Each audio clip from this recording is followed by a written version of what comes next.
Why does she pull away when you give more, but suddenly come closer the moment you stop chasing? Here's the uncomfortable truth. A woman doesn't fear losing a man who's always available. She fears losing the man who's calm, focused, and no longer trying to convince her to stay. This isn't about game, it's about gravity.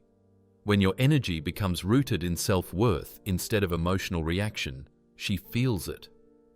And the deeper her connection was, the harder it hits her. Right now, you might be trying to fix the distance with effort, but that's not how you trigger value. You do it by pulling back with peace, not punishment, by becoming the man whose silence speaks more than his words ever could. If you're ready to flip the dynamic and let your presence do the work.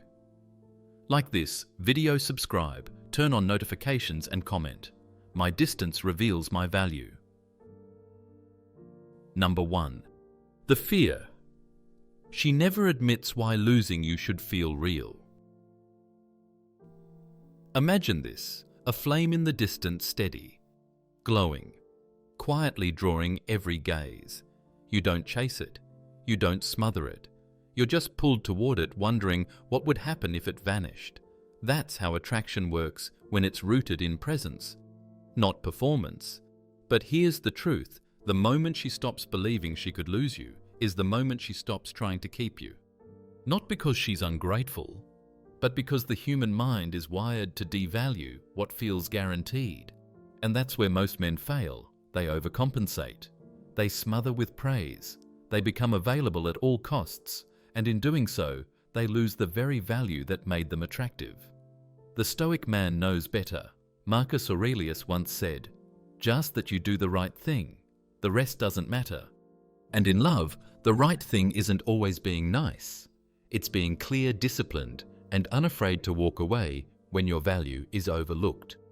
This isn't about manipulation, it's about truth. Reminding her and yourself that your time, attention, and presence are not infinite. It's earned through mutual respect, not given in fear of losing her.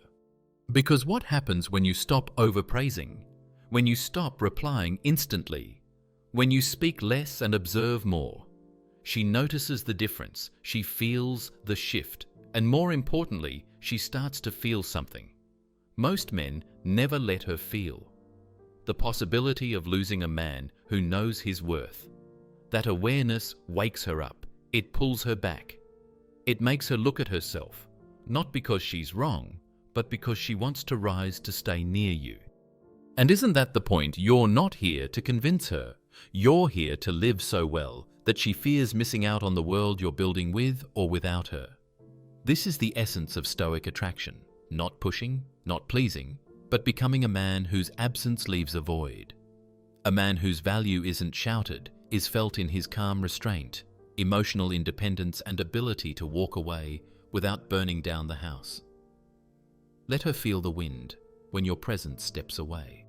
Let her sit in silence long enough to realize how full it felt when you were there. Comment below, "I don't fear losing her. I fear losing myself."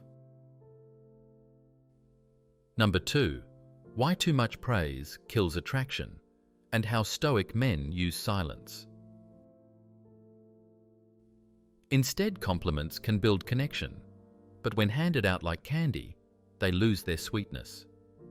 Every time you say, "You're so beautiful," "You're amazing," or "I'd do anything for you," without pause, without intention, without depth, it stops being a gift.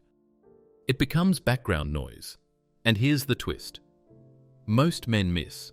Women don't crave compliments. They crave meaningful recognition. They want to feel earned, not appeased. When you praise too often, it doesn't raise her self-worth. It lowers yours. Stoicism teaches that value lies in restraint, that self-control isn't cold, it's clarity.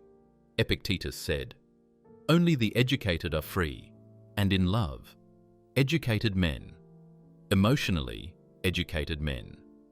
Know this: recognition given too easily loses its impact. When you pull back on empty praise and wait for real moments, when she shows effort, character, resilience, your words become gold, not noise, Not ego fuel, but truth. Imagine this instead. She walks into the room, clearly made an effort. Instead of poring over compliments, you look her in the eyes and say calmly, "That color suits the fire in you." Then silence, a half smile, a pause long enough for her to wonder what else you noticed, but chose not to say. That's presence. That's power. Because now she's intrigued. She's tuned in. She doesn't know what you're thinking, and that uncertainty becomes curiosity, which becomes attraction. You've broken the rhythm of predictable praise. You've shown discernment, and discernment is the foundation of real value. The Stoic man doesn't praise to get a reaction. He praises to reflect effort. He uses silence not to manipulate, but to magnify meaning. So if you've been pouring out flattery, hoping she'll stay, pause, observe, hold back.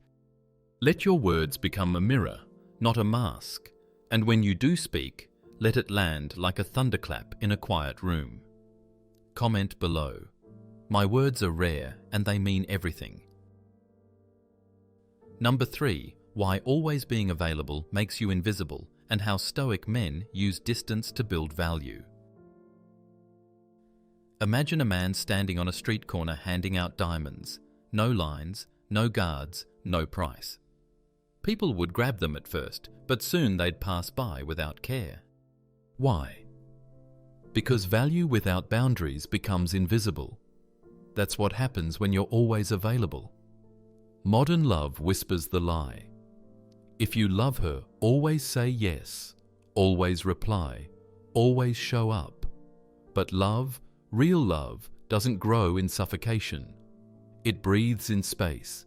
It strengthens in silence. Stoicism teaches us the art of detachment without indifference. You're not cold, you're anchored. You're not playing games, you're prioritizing purpose. If every time she texts you, respond instantly. If every plan gets a yes without thought. If your schedule molds around hers like clay, you slowly dissolve into background. Predictable, easy, boring. And here's the harsh truth. What's always available rarely feels earned. It stops being magnetic. It starts being mundane. Now flip it. You're working on your mission, your body business and mind. You don't always reply immediately because you're focused. You're not rude. You're in motion.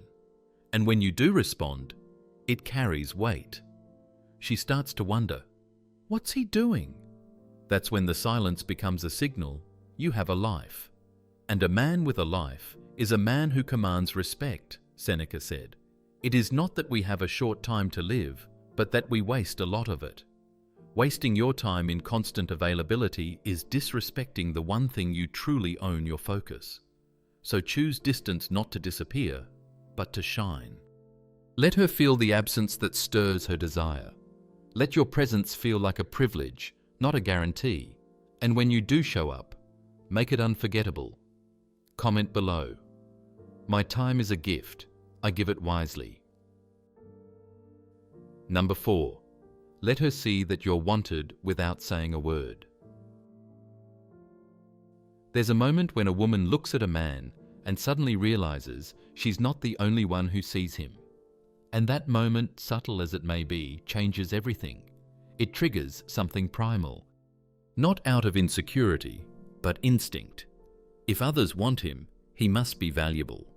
This isn't about showing off or flirting publicly. It's not about making her jealous. It's about embodying value, so clearly, so calmly, that the world and she takes notice. A Stoic man doesn't broadcast his desirability. He radiates it through purpose, through confidence, through discipline, through the quiet charisma of someone who knows he doesn't need attention to feel whole. Marcus Aurelius never posted his victories on a pedestal. He lived them quietly, consistently. And that's what made his presence powerful. You want to be that kind of man, one whose life speaks louder than his voice. So when she notices you in a conversation with other women, not flirting, just being fully present, she watches. When you walk into a room, focused, clean, composed, she feels it. When another woman smiles at you and you nod with calm detachment, she wonders. Not because you're provoking, but because you're unbothered, you're complete. And that's the shift. You stop being the man who needs her validation and become the man whose validation she wants to earn.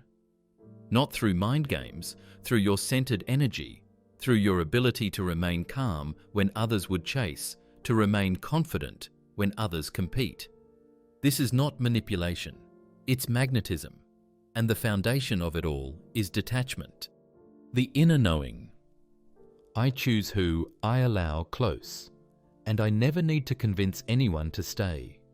So let her feel the edge of possibility that you're desired, that you're selective, and that your attention is sacred. Because when she senses others see your value, she'll start to protect her place in your world. Comment below. I let my presence speak, and it's loud enough. Number 5. The quiet strength of saying no without explaining. There's a moment when a woman asks something of you, maybe it's small, maybe it's loaded, and she watches closely, not just what you say, but how you say it. And in that moment, your response doesn't just reveal your answer, it reveals your boundaries, your strength, and most of all, your self-worth. Most men stumble. They say yes out of fear. Or they say no, but wrapped in guilt layered in excuses. I'm sorry, I'm just tired, I'd love to, but I already promised my friend. They explain, justify, apologize for existing with autonomy, but a Stoic man does something different. He says no and lets it stand, not with coldness, not with ego, with calm clarity, like a man who knows where his edge begins and ends and refuses to bend it just to avoid tension. Because here's the truth, the more you explain, the less they respect it. Your no is either a reflection of your standards or a soft placeholder she can negotiate. And every time you shrink from holding that line, you lose a little bit of your gravity, Epictetus said. No man is free who is not master of himself. In love, that freedom shows, when you can look her in the eye and say, "No, that doesn't work for me." Then remain silent. The silence is the power. The pause is the echo. It creates space for her to reflect, not retaliate, and often it leads to something deeper than compliance. It leads to respect. You are not rejecting her. You are protecting you, your peace, your time, your energy, and a woman who's truly drawn to you shall feel it, shall feel your rootedness, your quiet, immovable ground, and it will either call her higher or show her she's not ready to stand beside you. So practice it. Say no to things that violate your values. Then say nothing else. Let the silence do what words never could.